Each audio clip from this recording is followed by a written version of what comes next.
Comtesse de Boigne, mémoire, l'empereur Napoléon quitte l'île d'Elbe.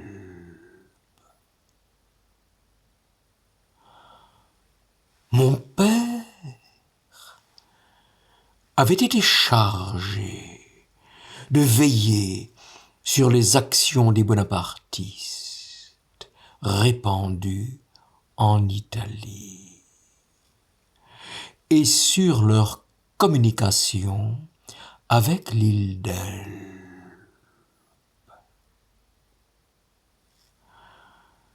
Il avait employé à ce service un médecin anglais nommé Marshall, que le prince régent d'Angleterre faisait voyager en Italie pour recueillir des renseignements sur la conduite plus que légère de la princesse, sa femme.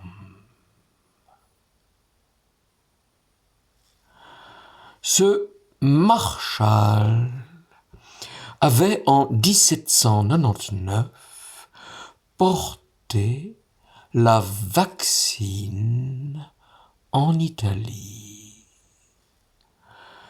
Il s'était trouvé à Naples lors des cruelles vengeances exercées par la cour ramenée de Palerme sur les vaisseaux de l'amiral Nelson.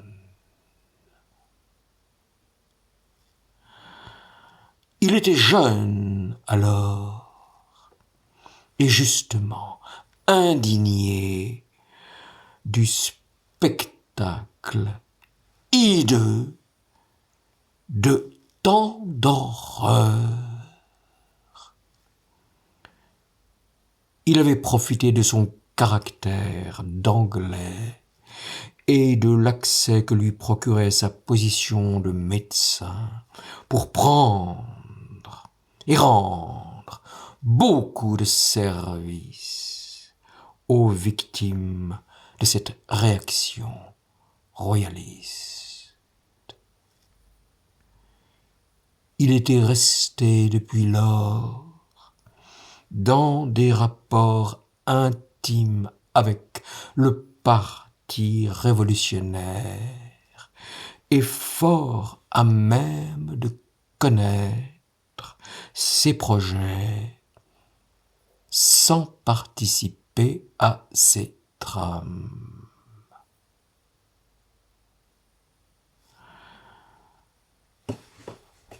Une nuit du mois de janvier 1815,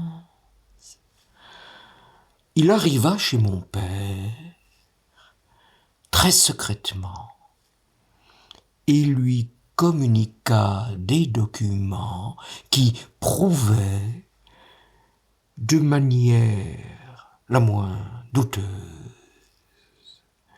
qu'il se préparait un mouvement en France et que l'empereur Napoléon comptait prochainement quitter l'île d'Elbe et l'appuyer de sa présence. Mon père, persuadé de la gravité des circonstances, pressa Marshall de faire ses communications au gouvernement français. Il se refusa à les donner à aucun ministre. Les cabinets de tous, selon lui, étaient envahis par des bonapartistes, et il craignait pour sa propre sûreté. Monsieur de Jaucourt remplaçait par intérim Monsieur de Talleyrand et ne répondait à aucune dépêche. La correspondance se faisait par les bureaux. Elle était purement officielle. Mon père n'aurait su à quel ministre adresser Marshall, qui, d'ailleurs, ne consentait à remettre les pièces qu'il s'était procurées qu'au roi lui-même. Il se vantait d'être en relation personnelle avec le prince régent. Il semblait que la grandeur de ses commettants relevât à ses yeux le métier assez peu honorable auquel il se livrait. L'importance des révélations justifiait ses exigences. Mon père lui donna une lettre pour le duc de Duras.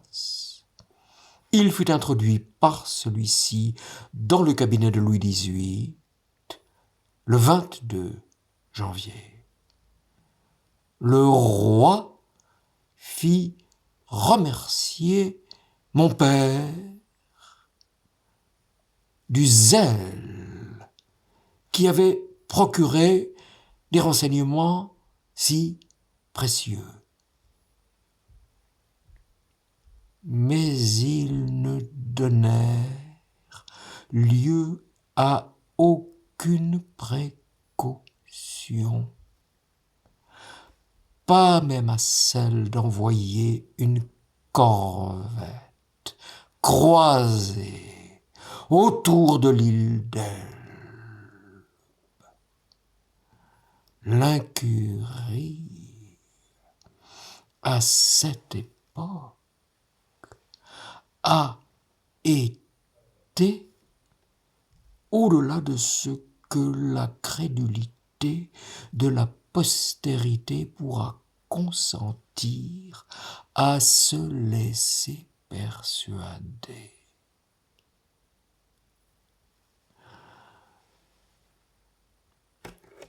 Je viens de dire que mon père n'avait pas reçu de dépêche du ministre des Affaires étrangères.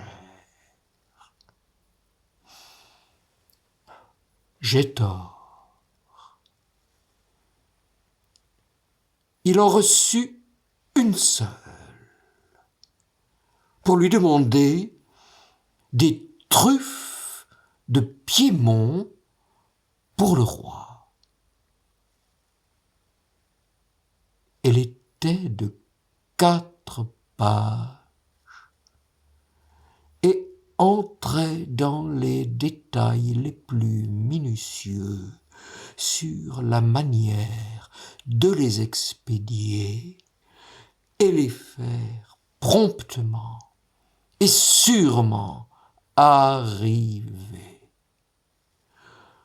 À la vérité, le prince de Talleyrand le faisait tenir suffisamment au courant de ce qui se passait au Congrès.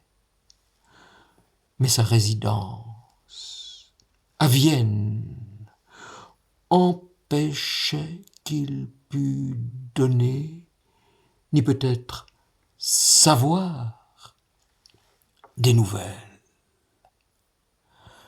de France.